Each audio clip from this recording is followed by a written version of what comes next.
चलिए। ओम नमः सिद्धम, ओम नमः सिद्धम, ओम नमः सिद्धम।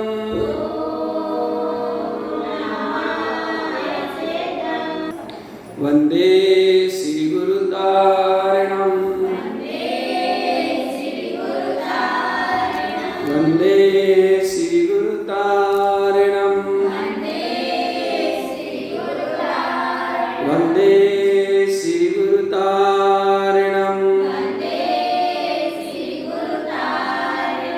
प्रार्थना करेंगे। नमामि गुरुतारणम। मोक्ष पथ प्रदर्शकम नमामि गुरुतारणम,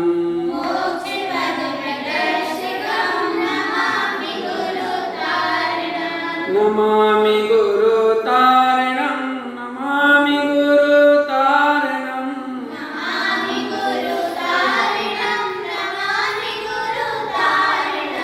वीर श्री नंदनम पुष्पावती जन्मनम,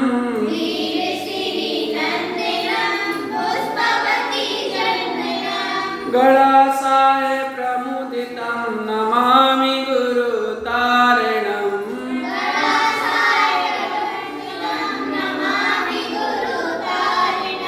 मोक्ष पथ प्रदर्शकं नमामि गुरुतारणम,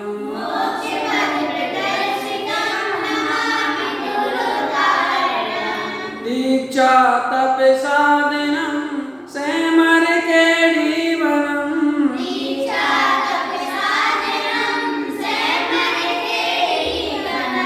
ध्यानधारी निर्मलं नमामि गुरुतारणम,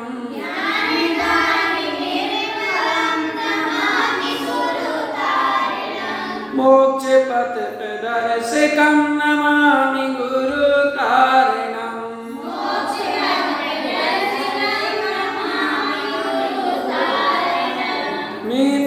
मिथ्यामदमर्दनं मोहमय विनाशनम्,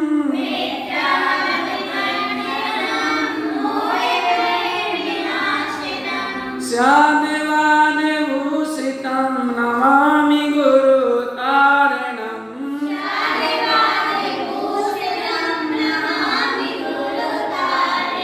मोक्ष पथ प्रदर्शकं नमामि गुरुतारणम,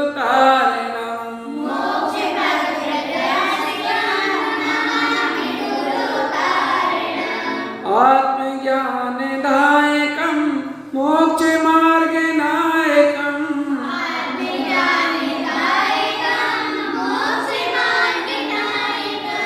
सत्यपथ प्रकाशकं नमामि गुरुतारणम,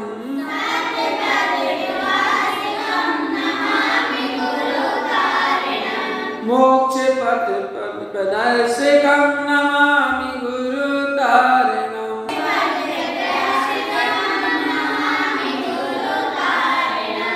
धर्म पथ प्रचारितं ज्ञानामृत वर्षणम्,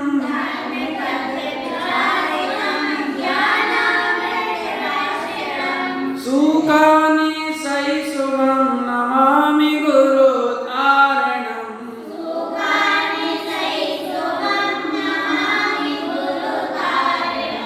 मोक्ष पथ प्रदर्शकं नमामि गुरुतारणम,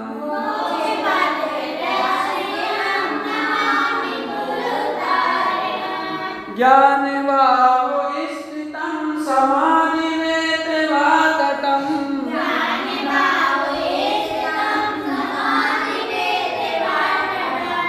निशैतीर्थवन्दनं नमामि गुरुतारणम,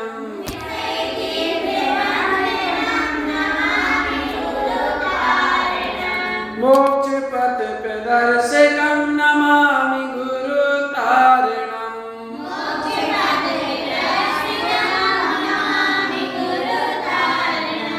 वीतराग जगत गुरुं युग कवि सुनिर्मलम्,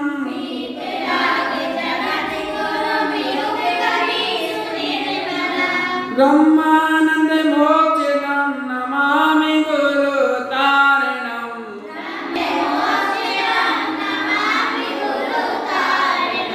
मोक्ष पथ प्रदर्शकं नमामि गुरु तारिणम्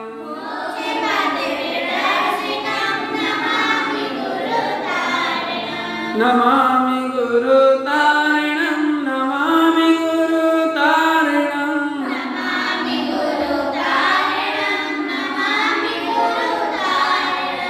मोक्ष पथ प्रदर्शकं नमामि गुरु तारिणम्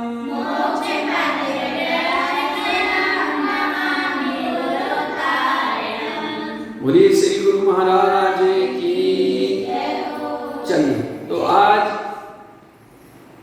अपन जो सुबह का सत्र है उसमें जो अपना क्रम चलता है द्रव्य गुण और पर्याय, 6 द्रव्यों के समूह को विश्व कहते हैं। और जो द्रव्य है जो विश्व है वह 6 द्रव्यों का समूह है। और जो द्रव्य है वो क्या है तो कह रहे हैं वो गुणों के समूह को द्रव्य कहते हैं। द्रव्य क्या है? गुणों का समूह है ना। गुण पर्याय द्रव्य, जिसमें गुण भी होती हैं पर्याय भी होती हैं, उसे द्रव्य कहते हैं। और जो वो गुण हैं वो गुण क्या है तो कहा था कि जो द्रव्य के संपूर्ण भागों और उसकी सर्वावस्थाओं में रहते हैं उन्हें गुण कहते हैं। द्रव्य के संपूर्ण भाग में गुण है, उसी का नाम तो द्रव्य है ना। गुणों का नाम ही मुझे कहें द्रव्य है। गुण और पर्याय जिसमें होती है ना, वही द्रव्य है। तो और गुण जो है द्रव्य के संपूर्ण उन गुणों के परिणमन का नाम ही पर्याय है। जो गुणों में परिणमन होता है ना, उस परिणमन का नाम ही द्रव्य और गुणों में दोनों परिणमन होता है। जो द्रव्य और गुणों में परिणमन होता है उसका नाम ही पर्याय है। यानी अपन वो भी क्या कहते हैं, द्रव्य और गुणों के विकार को पर्याय कहते हैं, गुणों के विकार को पर्याय कहते हैं, है ना। तो विकार मतलब इसलिए जो उसमें परिणमन होता है, इसलिए द्रव्य हमेशा बना रहता है, तरोताजा बना रहता है ना जी बात। उसी के परिणमन को पर्याय कहते हैं। तो यहाँ गुण के 2 भेद कहे थे, सामान्य भेद, सामान्य गुण और विशेष गुण। समान गुण का अर्थ होता है जो सभी द्रव्यों में समान रूप से पाए जाते हैं, उसे सामान्य गुण कहते हैं। और विशेष गुण का अर्थ है जो सभी द्रव्यों में न रह करके अपने अपने द्रव्यों में पाए जाते हैं, उसे विशेष गुण कहते हैं। समान गुण के 6 भेद कहे थे, अस्तित्व, वस्तुत्व, द्रव्यात्व, प्रमेयात्व, अगुलजत और विलेशत। अस्तित्व गुण किसे कहते हैं? जिस शक्ति के कारण द्रव्य का कभी नाश नहीं होता उसे, या कभी ये भी जोड़ सकते, जिस शक्ति के कारण द्रव्य का कभी नाश नहीं होता ना ही कभी उत्पन्न होता, उसे अस्तित्व गुण कहते हैं, है ना। और वस्तुत्व गुण जिस शक्ति के कारण द्रव्य में अर्थ क्रिया होती है उसे वस्तुत्व गुण कहते हैं। उदाहरण दिया जैसे घड़े की अर्थ क्रिया जल धारण करना। तो अर्थ क्रिया का मतलब होता है प्रयोजनभूत क्रिया। अर्थ क्रिया का मतलब होता है प्रयोजन, निष्प्रयोजन क्रिया नहीं होती द्रव्य में, प्रयोजनभूत क्रिया ही होती है ना, वो कहते हैं वस्तुत्व गुण। और द्रव्यत्व गुण जिस शक्ति के कारण द्रव्य सर्वदा एक सा नहीं रहता, जिसकी पर्यायें हमेशा बदलती रहती हैं, उसे द्रव्यत्व गुण कहते हैं। इसकी पर्याय हमेशा ही बदलती रहती है, वो द्रव्यत्व गुण के कारण होता है। और प्रमेयत्व गुण जिस शक्ति के कारण द्रव्य किसी ना किसी के ज्ञान का विषय होता है, उसे प्रमेयत्व गुण। बढ़िया, आप लोगों को बहुत अच्छा है, आप लोग पढ़ रही हैं, बहुत अच्छा याद भी कर रही हैं, है ना। जिस शक्ति के कारण द्रव्य किसी ना किसी के ज्ञान का विषय होता है, उसे प्रमेयत्व गुण कहते हैं। किसी ना किसी ज्ञान का विषय होगा ही होगा द्रव्य, है ना। तो उस शक्ति, प्रमेयत्व शक्ति के कारण है, किसी ना किसी के ज्ञान का विषय होता ही होता है। ऐसा नहीं हो सकता कि किसी के ज्ञान का विषय हो ही नहीं, होता ही होता है ना। जैसे मान लीजिए अपन को केला खाना है और अपन कहें कि हम तो सबसे छिप करके और ये केला खा लेंगे, तो ठीक है, सबसे छिप करके तो खा लेंगे, लेकिन सबसे पहले आपके ज्ञान का विषय तो बनेगा कि नहीं बनेगा? आपके ज्ञान का विषय तो बनेगा है ना। केला जो है वो आपके ज्ञान का विषय तो बन गया ना, और जो केवल ज्ञानी है उनके ज्ञान का विषय नहीं होगा। अवज्ञानी के भी ज्ञान का विषय हो सकता है, मना परे ज्ञानी के ज्ञान का विषय भी हो सकता है ना। तो ये प्रमेयत्व गुण के कारण होता है। और छिप करके, या वो बात नहीं छिप करके खाने की, यहाँ तो समझने वाली बात है कि द्रव्य जो होता है किसी न किसी ज्ञान का विषय होता है। छिप ना, तो वो अलग विषय की बात नहीं है ना। यहाँ तो जो विषय चल रही है कि द्रव्य किसी न किसी ज्ञान का विषय होता है, क्यों खाता है और क्यों नहीं खाता ये वाला प्रसंग है ना। ये प्रसंग किसी न किसी ज्ञान का विषय होता ही है। और अगुल्लत्व गुण किसे कहते हैं? जिस शक्ति के कारण द्रव्य में द्रव्यपना कायम रहता है ना। द्रव्य में द्रव्यपना कायम रहता है, मैंने द्रव्यपना बना रहता है, द्रव्य रूप रहा होता है, कायम रहता है, गड़बड़ नहीं होता। इसका मतलब है कि एक द्रव्य दूसरे द्रव्य रूप नहीं होता। द्रव्यपना कायम का मतलब है जैसा वैसे ही बना रहता है, तो एक द्रव्य दूसरे द्रव्य रूप नहीं होता है ना। या और एक गुण दूसरे गुण रूप भी नहीं परिणमता। द्रव्य में रहने वाले अनंत गुण, द्रव्य में कितने अनंत गुण हैं? एक नहीं, अनंत गुण है। विदेक द्रव्य में अनंत गुण है। अनंत गुण विखर कर अलग अलग नहीं होते, उसे अगुल्लत्व गुण कहते हैं। तो पहले आया था ना, वैसे तो द्रव्य में अनंत गुण है, लेकिन ये दो विशेष रूप से कहेंगे, सामान्य और विशेष। सामान्य की 6 भेद कह देती है ना, ये सामान्य गुण का चपनी चल रही है, तो उसे अगुल्लत्व गुण कहते हैं। जिस शक्ति के कारण द्रव्य में द्रव्यपना कायम रहता है, अर्थात एक द्रव्य दूसरे द्रव्य रूप नहीं परिणमता और एक गुण दूसरे गुण रूप नहीं परिणमता, और द्रव्य में रहने वाले अनंत गुण विखर कर अलग नहीं होते, उसे अगुल्लत्व गुण कहते हैं, है ना। और इसके बाद अंत में विदेशत्व गुण किसे कहते हैं? जिस शक्ति के कारण द्रव्य का कोई ना कोई आकार अवश्य होता है, उसे प्रदेशत्व गुण कहते हैं। द्रव्य का कोई ना कोई आकार अवश्य होता है ना। इसलिए किस लिए? क्योंकि उसमें प्रदेशत्व गुण पाया जाता है। प्रदेशत्व गुण के कारण ही द्रव्य का कोई ना कोई आकार होता है। तो प्रदेश अलग, द्रव्य में अलग अलग प्रदेश होते हैं। 6 द्रव्यों के अलग अलग प्रदेश हैं। जैसे जीव द्रव्य में असंख्यात प्रदेश है, जीव उसका आकार है। जीव में वैसे तो व्यवहार से तो शरीर के प्रमाण है, आत्मा शरीर के प्रमाण है, लेकिन निश्चय से तो उसमें असंख्यात प्रदेश है। लेकिन आत्मा में वो शक्ति पाई जाती है, इसलिए उसके प्रदेश जो है संकुचित और विस्तार को प्राप्त हो जाते हैं। संकोच और विस्तार होने की शक्ति पाई जाती है, इसलिए आत्मा के प्रदेश छोटे और बड़े हो जाते हैं, है ना। लेकिन छोटे बड़े मतलब संकुचित हो जाते हैं, आत्मा छोटा बड़ा नहीं हो जाता। आत्मा के ज्ञान में, दर्शन में या गुणों में किसी प्रकार की कमी या वृद्धि नहीं होती। आत्मा तो जैसा रहता है वैसा ही होता है ना। तो ये संकोच और विस्तार होने की शक्ति पाई जाती है आत्मा में, इसलिए जो है छोटे शरीर में जाता तो छोटे बराबर, तो बड़े शरीर में जाता है तो बड़े बराबर हो जाता है ना। तो जीव में असंख्यात प्रदेश पाए जाते हैं। धर्म द्रव्य में भी असंख्यात प्रदेश होते हैं, अधर्म द्रव्य में भी असंख्यात प्रदेश होते हैं, आकाश द्रव्य में अनंत प्रदेश होते हैं, पुद्गल में 3 प्रकार के प्रदेश होते हैं, संख्यात, असंख्यात और अनंत। और काल द्रव्य एक प्रदेश ही होता है। यद्यपि उसके जो कालाणु होते हैं वो लोक प्रमाण होते हैं। सारे लोक में एक एक आकाश के एक एक प्रदेश में एक एक कालाणु स्थित होता है। अनंत प्रदेश है आकाश के, तो लोकाकाश के एक एक प्रदेश पर अब उसके 2 भेद हो जाते हैं आकाश के, लोकाकाश और अलोकाकाश। जितने आकाश में क्षेत्र पाए जाते हैं उसे लोकाकाश कहते हैं, और बाहर के आकाश को अलोकाकाश कहते हैं। तो जो लोकाकाश है उसके एक एक प्रदेश पर काल का एक एक कालाणु स्थित है। एक प्रदेशी है, अब बहुप्रदेशी नहीं है जी। क्यों नहीं है? क्योंकि है तो इसके असंख्यात लोक प्रमाण कालाणु, लेकिन बहुप्रदेशी इसलिए नहीं है क्योंकि शरीर की भांति ये कायवान नहीं है। इसके जो कालाणु हैं वो जुदे जुदे हैं। जैसे माला होता है ना, गुड़िया माला की, तो उसके माला के गुड़िया कैसे होते हैं? अलग अलग होते हैं, है ना।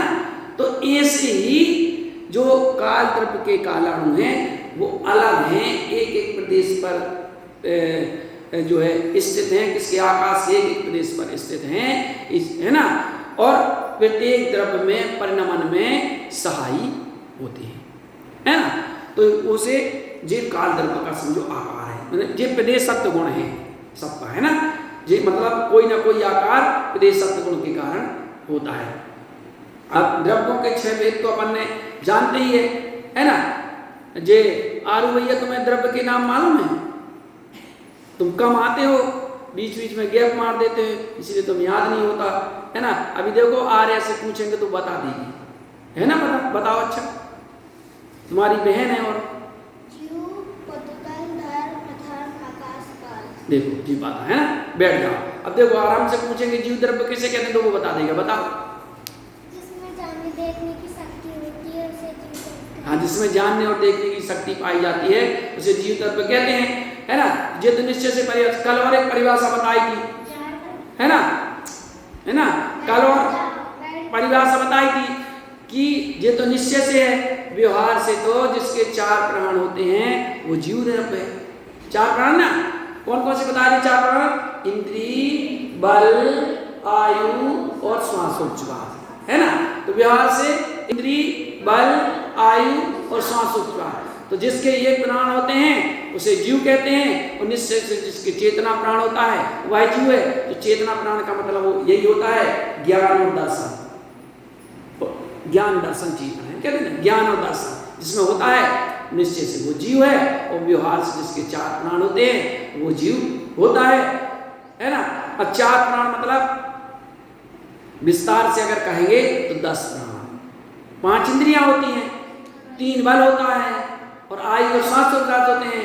तो 5 इंद्रिय जीव के 5 इंद्रियां होती हैं, और 1 इंद्रिय जीव के 1 इंद्रिय होती है, 2 इंद्रिय जीव के 2 इंद्रिय होती है, 3 इंद्रिय जीव के 3 इंद्रिय होती है ना। जिसकी जितनी इंद्रिय जो जितने इंद्रिय जीव होता है उतने इंद्रिय, है ना। लेकिन मूल रूप से ये 4 प्राण होते ही होते हैं। भले 1 इंद्रिय हो लेकिन इंद्रिय तो होगी ना भाई। इंद्रिय के भेद है कि 1 इंद्रिय, 2 इंद्रिय, 4 इंद्रिय, 5 इंद्रिय, तो भले 1 इंद्रिय हो लेकिन इंद्रिय तो होगी ना। तो 4 प्राण तो होते ही होते हैं, इंद्रिय, बल, आयु और श्वासोच्छ्वास। अब उसमें 1 इंद्रिय जो जीव होते हैं होता है उसके 4 प्राण होते हैं। कितने प्राण होते हैं? 4 प्राण कैसे होंगे? 1 इंद्रिय होगी कौन सी? स्पर्शन इंद्रिय, और हाँ कौन सा? काय बल होगा, आयु और श्वासोच्छ्वास तो कंपलसरी है, सभी जीवों के रहती है ना। आयु और श्वासोच्छ्वास रहता ही है ना। तो जो 1 इंद्रिय जीव 4 प्राण होते हैं। और 2 इंद्रिय जीव के कितने प्राण होते हैं? बताओ। है?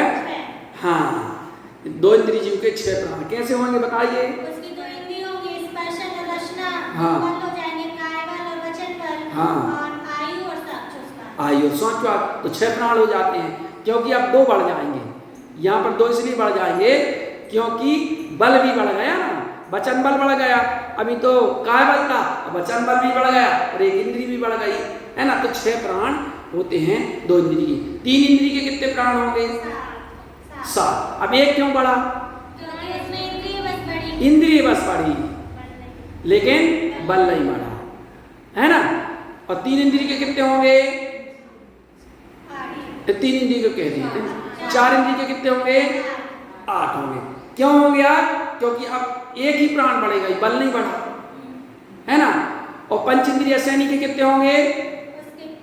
9 होंगे। अभी भी 1 बढ़ेगा क्योंकि 1 इंद्रिय तो बढ़ी लेकिन अभी बल नहीं आया, नहीं बढ़ा, बल 2 ही है अभी। और पंचेंद्रिय सैनी के कितने होंगे? 10 ही होंगे, है ना? उसके 10 ही प्राण होते हैं। तो इस प्रकार एक इंद्रिय से पंचेंद्रिय जीव के अपन ने प्राण भी जाने।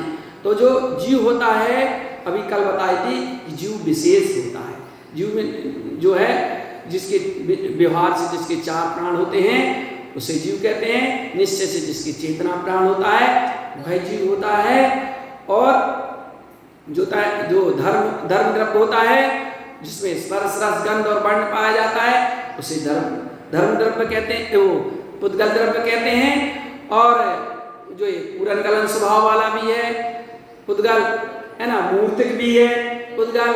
और इसमें 3 प्रदेश पाए जाते हैं, संख्यात, असंख्यात और अनंत, है ना। और जितना जो सब संसार में दिख रहा है वो सब पुद्गल ही है और शेष द्रव्य अरूपी है। केवल एक द्रव्य जो है जीव द्रव्य अरूपी है, वो पुद्गल द्रव्य रूपी है, बाकी सभी द्रव्य अरूपी है। देखो एक दोहा है, आप लोगों को बता रहे हैं कि चेतन एक अचेतन पांचों रहे सदा गुण पर्ययमान, पुद्गल केवल रूपवान है शेष द्रव्य अरूपी जान, है ना। तो चेतन एक कौन है? चेतन एक कौन है? द्रव्य जीव द्रव्य चेतन एक। अचेतन पांचों, अचेतन पांचों कौन है? हाँ, पुद्गल धर्म धर्म आकाश और काल। रहे सदा गुण पर्ययमान, और ये सभी कैसे होते हैं? सेहत होते हैं, पर्ययमान होते हैं, है ना। और पर्ययमान पुद्गल केवल रूपवान है। तो कौन सा द्रव्य रूपवान है? पुद्गल द्रव्य केवल रूपवान है। रूपवान का मतलब क्या होता है? रूपवान का मतलब जिसमें काला, पीला, नीला, लाल, सफेद ये होता है, उसके रूप होते हैं। या तो कोई काला होगा, है ना, या पीला होगा, नीला होगा, लाल होगा, सफेद होगा। जैसे अभी तुम लोग अलग अलग कपड़े पहन के आई हो, सबके अलग अलग है ना। ऐसे ही पुद्गल के भी एक विशेषता है। ये पुद्गल की तो है ये माया। ये तो पुद्गल सफेद भी होता है, पुद्गल नीला भी होता है, पुद्गल रेड कलर भी होता है, पुद्गल हरा भी होता है, पुद्गल ये कौन सा कलर? पिंक कलर होता है ना। तो सब में अलग अलग कलर होते हैं।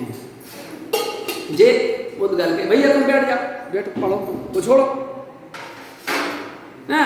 तो जे पुद्गल के ही रूप, और उसमें स्पर्श रस गंध और वर्ण ये पाया जाता है, ये पुद्गल के गुण है ना। तो चेतन एक अचेतन पांचों रहे सदा गुण पर्ययमान, पुद्गल केवल रूपवान है शेष द्रव्य अरूपी जान। तो उसे पुद्गल कहते हैं।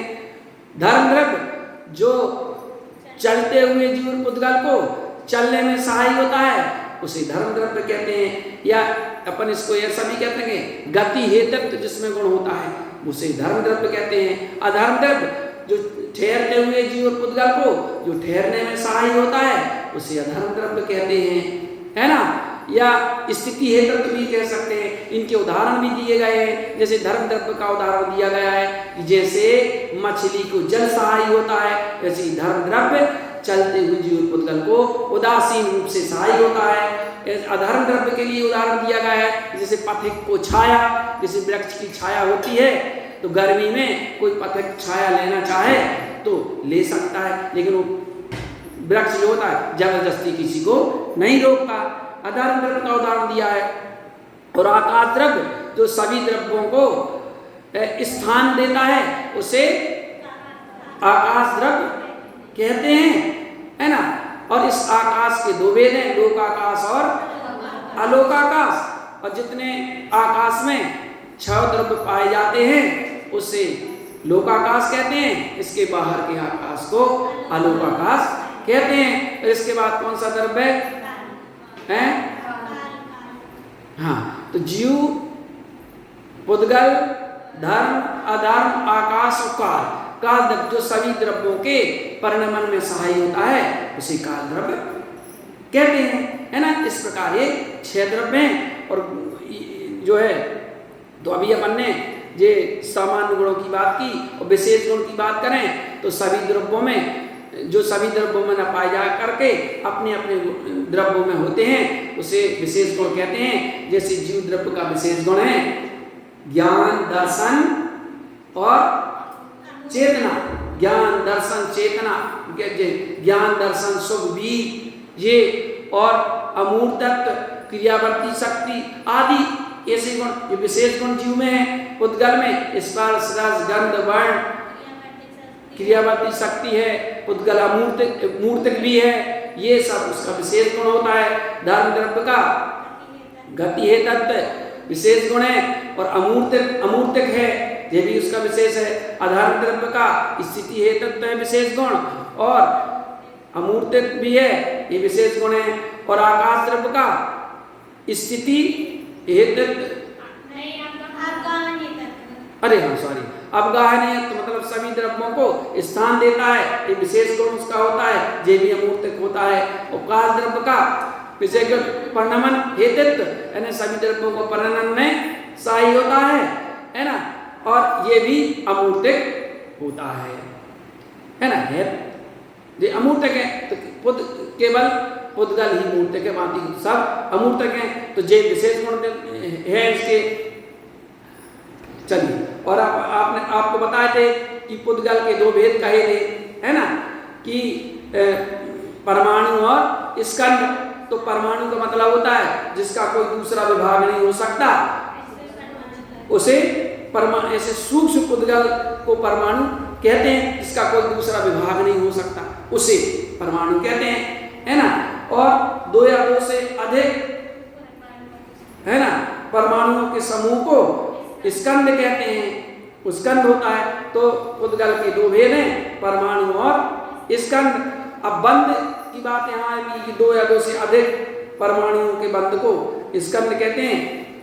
तो बंध किसे कहते हैं? कह रहे अनेक वस्तुओं में एक पने का ज्ञान कराने वाले संबंध विशेष को बंध कहते हैं। अनेक वस्तुएं मिल जाती हैं, उसी को तो बंध कहते हैं। स्कंद के कितने भेद हैं? स्कंद के भी भेद बताए थे कि 23 प्रकार के भेद हैं स्कंद के, है ना। तो उसमें आहार वर्णना, तेजस वर्णना, भाषा वर्णना, मनोवर्णना, कार्मा वर्णना, ये तो 5 ग्राहक पुद्गल वर्णना जो कही थी, ये 5 भेद प्रमुख रूप से हैं, बाकी और 18 प्रकार की और शेष हैं, भेद हैं, है ना। और अब इसमें जो अभी आया कि आहार वर्णना किसे कहते हैं, कि जो पुद्गल, स्कंद या वर्णना, औदारिक, व्यक्रियक और आहारक, इन 3 शरीरों तथा श्वासोच्छ्वास रूप परिणत होते हैं, उन्हें आहार वर्णना कहते हैं। तो जो आहार वर्णना के परमाणु होते हैं ना, उससे ही इन शरीरों का निर्माण होता है, शरीर का निर्माण होता है। नो कर्म वर्णना भी इसको कह देते हैं, है ना। और इसका श्वासोच्छ्वास रूप भी परिणत होते हैं ये आहार वर्णना के परमाणु, तो उसे ही आहार वर्णना कहते हैं। और औदारिक वर्णना किसे कहते हैं? मनुष्य और त्रियंश के स्थूल शरीर को औदारिक शरीर कहते हैं, है ना। ये औदारिक शरीर है, तो कौन सा शरीर है? जो औदारिक शरीर है। और व्यक्रिक शरीर किसे कहते हैं? जो छोटे बड़े एक अनेक पृथक अपृथक आदि विचित्र क्रियाओं को कर सकता है, ऐसे देव नारियों को के शरीर को व्यक्तिक शरीर कहते हैं। आहारक शरीर किसे कहते हैं? कि छठवें को स्थानवर्ती जो मुनि होते हैं, उनके तत्वों के संबंध में जब कोई शंका होती है, तो केवली अशुद्ध केवली के पास जाने के लिए मस्तिष्क में से एक हाथ का स्वच्छ सफेद सप्त धातु रहित पुरुषाकार पुतला निकलता है ना। तो उसे आहारक शरीर कहते हैं। उनके मस्तिष्क से वो पुतला निकलता है, उसे आहारक शरीर कहते हैं। और तेजस वर्णना किसे कहते हैं? जो पुद्गल, स्कंद तेजस शरीर परिणत होते हैं, उन्हें तेजस वर्णना कहते हैं। इस प्रकार ये 5 प्रकार की वर्णना। और भाषा वर्णना किसे कहते हैं? जो पुद्गल, स्कंद शब्द रूप परिणत होते हैं, उन्हें भाषा वर्णना कहते हैं। जो अपन बोलते हैं ना, शब्द जो बोलते हैं ना, वो जो है भाषा वर्णना के परमाणु से ही वो भाषा का निर्माण होता है ना। तो भाषा वर्णना जो होती है पुद्गल के ही परमाणु हैं। और अपन पुद्गल के परमाणुओं से कितने प्रभावित हो जाते हैं। किसी ने हमको कह दिया गधा, किसी ने मान लो किसी बच्चा कह दिया, तो बताओ उसको बुरा लगता है कि नहीं लगता? बुरा लगता है कि नहीं लगता? लगेगा कि नहीं लगेगा?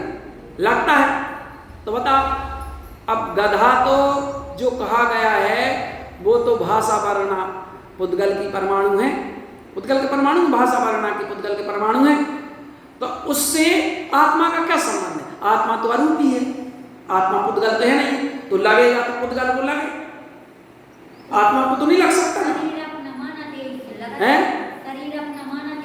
इसलिए शरीर अपन अपना मानते हैं, और शरीर अपना अपन मानते हैं, इसलिए जो है फिर जीव मान्यता सब होती है, पुद्गल से अपन प्रभावित होते हैं। शरीर अपना मानना अपन छोड़ दें तो अपन इन सारी चीजों से भी प्रभावित होना नहीं हो, है ना। देखो मुनि होते हैं ना, तो उनको कोई कुछ कहे, कोई मारे काटे, अच्छा कहे बुरा कहे, अरे मित्र महल मसान कंचन कांच निंदन तुति करें, अर्घा है ना, अर्घावतारन असी प्रहारन में सदा समता धरे। तो कैसे है मुनि?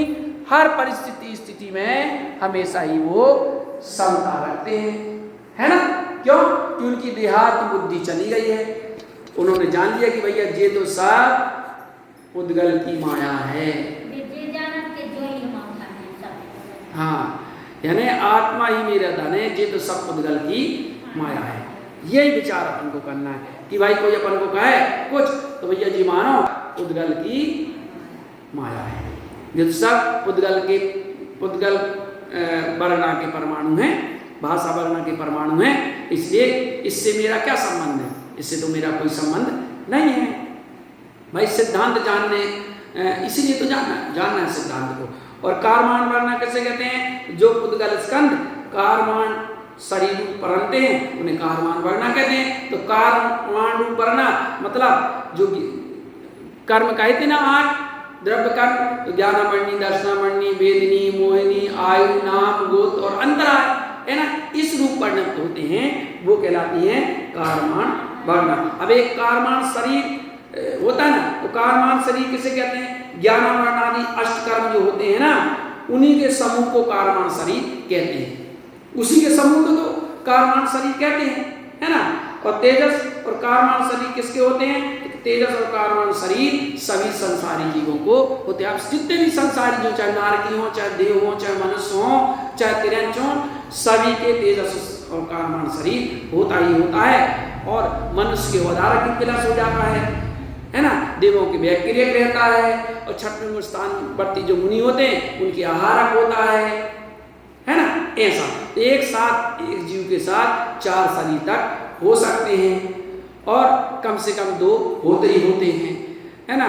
जो विग्रह गति में 2 शरीर होते हैं, और मनुष्य पर्याय में उदारक भी होगा, और अगर मुनि कोई हो गया तो छठवें स्थानवर्ती आहारक भी हो जाएगा, तो 4 हो सकते हैं। 2 पर्याय में 3 ही होंगे, वहाँ आहारक शरीर नहीं होता, क्योंकि मुनि के ही आहारक शरीर हो सकता है और किसी के नहीं होता। उसमें छठवें स्थान कोई रीतिधारी मुनि के होता है। इस प्रकार है ना।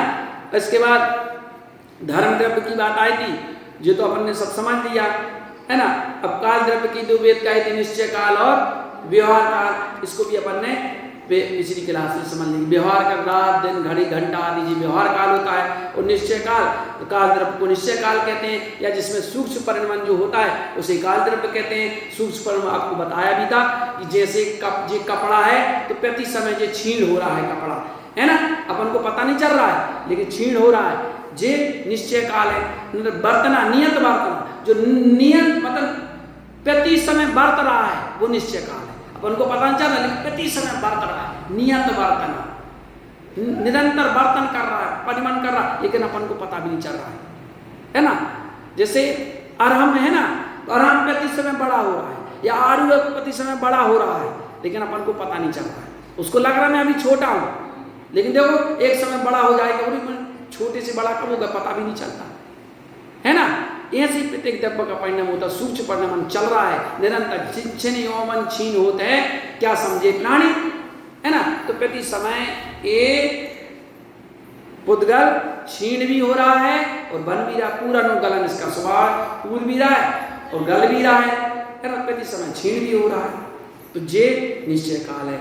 अब पर्याय किसे कहते हैं? देखो पर्याय करना है ना। तो गुणों के परिणमन को पर्याय कहते हैं, गुणों के परिणमन विकार को पर्याय कहते हैं। पर्याय के कितने भेद हैं? तो पर्याय के 2 भेद हैं।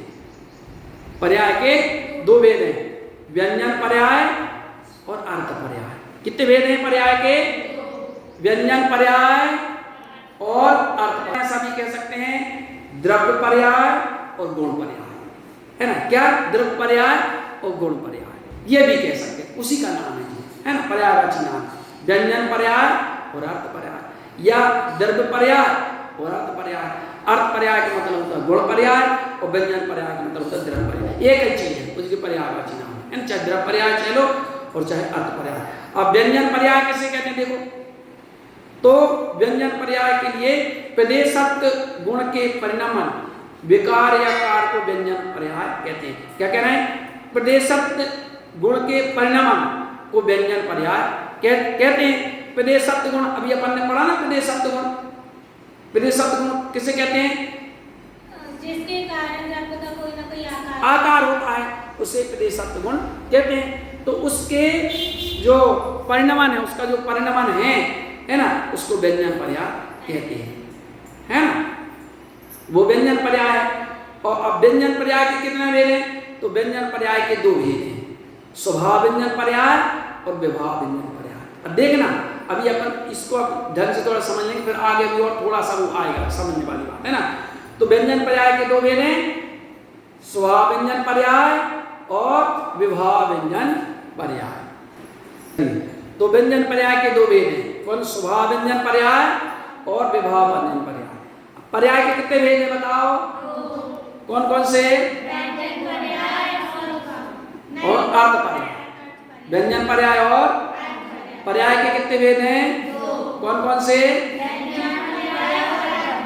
व्यंजन पर्याय का मतलब क्या होता है? द्रव्य पर्याय, चाहे व्यंजन पर्याय का चाहे द्रव्य पर्याय का। अर्थ पर्याय का मतलब क्या होता है? गुण पर्याय का, चाहे अर्थ पर्याय का, एक ही चीज है ना। अब जे पर्याय के दो भेद है, ध्यान रखना। और गुणों के परिणामन को पर्याय कहते हैं। अपन द्रव्य गुण पर्याय समझ रहे हैं ना, तो गुणों के परिणामन को पर्याय कहते हैं। और पर्याय दो प्रकार की होती है, व्यंजन पर्याय, अर्थ पर्याय, या द्रव्य पर्याय और गुण पर्याय, है ना। अब व्यंजन पर्याय किसे कहते हैं? जी अपन समझे कि प्रदेशत्व गुण के परिणामन विकार या कार, ये कह सकें कि ये आप तो सीधा जी देखो, प्रदेशत्व गुण के परिणामन को व्यंजन पर्याय कहते हैं, है ना। ये क्या कह रहे हैं कि द्रव्य में ही जो परिणामन होता है उसे कहते हैं व्यंजन पर्याय। द्रव्य में ही जो परिणामन होता है ना, द्रव्य के आकार में ना, क्योंकि प्रदेशत्व वही होता है जिसका आकार। उसके दो भेद है ना, स्वभाव व्यंजन पर्याय और विभाव व्यंजन पर्याय, है ना। स्वभाव व्यंजन तो जो द्रव्य में ही परिवर्तन, इसमें मूल जो है द्रव्य में ही परिवर्तन होता है, निरंतर इसे नया बना रहता है, तो इसको अपन द्रव्य में ही परिवर्तन करते। प्रदेशत्व मतलब क्या? वही तो आता ना, कोई ना कोई आकार, वही तो है ना द्रव्य, तो उसमें पूरे में परिणामन होता है, इसलिए द्रव्य हमेशा तरोताजा बना है, नया बना रहता है ना। तो वो तो इसमें जो व्यंजन पर्याय है उसमें द्रव्य में ही सारे द्रव्य में परिणामन होता है, वो व्यंजन पर्याय। और जो गुण पर्याय है या अर्थ पर्याय है, उसके गुणों में परिणामन होता है। अभी आगे आएगा, इसलिए ये नहीं बता रहे हैं, उसके गुणों में परिणामन होता है। अब स्वाभाविक गुण और वैभाविक गुण अलग अलग होते हैं, है ना। जीव के स्वभाव पर्याय और विभाव पर्याय। तो स्वभाव पर्याय का मतलब होता है जैसे केवल ज्ञान, है ये, और जैसे उद्गल की मान लो तो स्पर्श रस गंध और वर्ण जी, है ना। और विभाव पर्याय की क्या होगी? तो उसमें मनुष्य, देव, नारकी आदि। पुद्गल की क्या होगी? पुद्गल की होगी कि जैसे इसमें स्पर्श रस गंध वर्ण ये तो स्वभाव पर्याय है। और विभाव पर्याय जैसे अपन इसके विभाव पर्याय, जैसे लाल कलर में कोई और कलर मिला दो तो अलग अलग कलर बन जाते हैं। जैसे कोई कौन सा कलर मिला दो, जैसे लाल में पीला मिला दो नारंगी बन जाते हैं, ऐसा कुछ है ना, नारंग, ये विभाव पर्याय कहलाती है। थोड़ा सा अपन को थोड़ा समझना पड़ेगा बार बार, जब ये चीज समझ में आएगी अपन अपन कर रहे पढ़ेंगे अपन। जैसे कोई कोरा घड़ा होता है ना, तो कोरे घड़े में पहले तो क्या चुनचुना भग जाता है, पानी छिप बना तो लिपता नहीं है, मतलब भिदता सा नहीं है ना, भिदता से नहीं पहले जब धीरे धीरे भरते रहो तो फिर वो एब्जॉर्ब कर लेता, मतलब पूरा गीला सा हो जाता है और पहले सूखा सा रहा आता है। ऐसी बात होगी। अपन शुरू पढ़ेंगे तो अभी ज्ञान अवर्णीकरण अपने ढका हुआ है, जब धीरे धीरे उसको ऐसे ऐसे करेंगे, कोई घिसेंगे तो वो धीरे धीरे छूटेगा। वो अपन एकदम से छोड़ दो तो वो चीज़ ही टूट जाएगी। जैसे भाई ये मार्बल होता है तो इसकी धीरे धीरे घिलाई करते ना, घिसाई करते ना, फर्श की धीरे धीरे घिसाई करते ना, और एकदम से कर दे तो क्या होगा, या तो वो चल जाएगा, टूट जाएगा, गड़बड़ हो जाएगा। तो धीरे धीरे छिलाई होती है, धीरे धीरे रे मना धीरे होते काम, और माली सींचे सोवड़ा ऋतु आए फल हुए, ऐसे कहते हैं ना कि हर काम धीरे धीरे होता है। गदिया में आम कभी नहीं जमता, बोल गदिया में आम जमाएगा, कभी गद्दी में आम धरो जमाना भैया जल्दी से, ऐसा होता है। तो कोई भी काम धीरे धीरे होता है, और अपन क्या चाहते हैं जल्दी से हो जाए, हम बस एक दिन आए पाठशाला और सीख गए, ऐसा कभी नहीं होता। कोई भी चीज को प्राप्त करने के लिए निरंतरता बहुत आवश्यक है, जरूरी है। हमें होशियार बनना है ना, जो लोग होशियार हैं, जितने होशियार हैं ना, तो अपन उनकी जो कोई कला प्रकट करते हैं तो उनकी कला पर जल्दी से ताली तो बजाने लगते हैं, अरे बोले क्या बात है, लेकिन और बोले इनकी अब इतनी तारीफ क्यों कर रहे हैं लोग, इतनी ताली क्यों बना रहे भाई। तो ताली बज रही हैं तो पहले उनका परिश्रम भी तो देखो कि उस कला के लिए, बताओ उस कला के लिए उन्होंने कितना परिश्रम किया होगा, पीछे जरा मुड़ करके देखो कितना किया होगा, कितना घिसना पड़ा होगा उनको, दिमाग को, किताबों को, है ना, समय को कितना वो करना पड़ा होगा, तब कहीं जाकर के उस योग वो बने। हमें भी कुछ योग्यता हासिल करना है तो हमें भी उस चीज का करना पड़ेगा। ऐसे नहीं होता एक दिन में कोई चीज नहीं प्राप्त हो जाती, हमें कुछ प्राप्त करना है, अगर हासिल करना है तो उसके लिए जरूरी है कि निरंतर किसी चीज का हम अभ्यास करते रहें। तो निश्चित रूप से दुनिया में ऐसी कोई चीज नहीं है, दुर्लभ कोई चीज नहीं है कि हमारे जीवन में हमें प्राप्त नहीं हो सके। जब मोक्ष प्राप्त हो सकता है तो संसार की चीजें तो क्या दुर्लभ है क्या कोई, इसे निरंतर उस कार्य को आप करते रहें तो जो आप चाहेंगे वो चीज आपको प्राप्त होगी। जो है अभी अपना समय हो रहा है ना, आगामी सत्र में अपन पर्याय की और विशेष रूप से चर्चा करेंगे। लगेगा तो थोड़ा पर्याय का जो विषय है वो अपन कॉपी में नोट भी कर लेंगे, क्योंकि पर्याय तो अपन ने बहुत पहले पढ़ी नहीं ना, द्रव्य पढ़ा, गुण पढ़ा, लेकिन पर्याय के बारे में नहीं पढ़ा, इसलिए जिसको लिख लेंगे चाहे तो अपन, और दूसरे समय में इसको अपन नोट कर लेंगे, इससे थोड़ा सा रिवीजन और अच्छे से हो जाएगा, है ना, समझ में आएगा। क्योंकि थोड़ा पर्याय का थोड़ा सा विषय कठिन है, इसको थोड़ा समझना पड़ेगा अच्छे से, है ना, तो इसलिए लिख लेंगे और अपन समझेंगे भी तो निश्चित रूप से अपन को समझ में आ जाएगी। और समझना कोई बहुत कठिन काम नहीं है, कठिन काम तो जो पढ़ा है, समझा है, उसको जीवन में उतारना कठिन है। पढ़ना सीखना बहुत कठिन नहीं है, कठिन तो है, लेकिन कठिन क्या चीज होती है कि जो पढ़ा है, जो समझा है, वो सिद्धांत को अपने जीवन में उतारना वो कठिन होता है।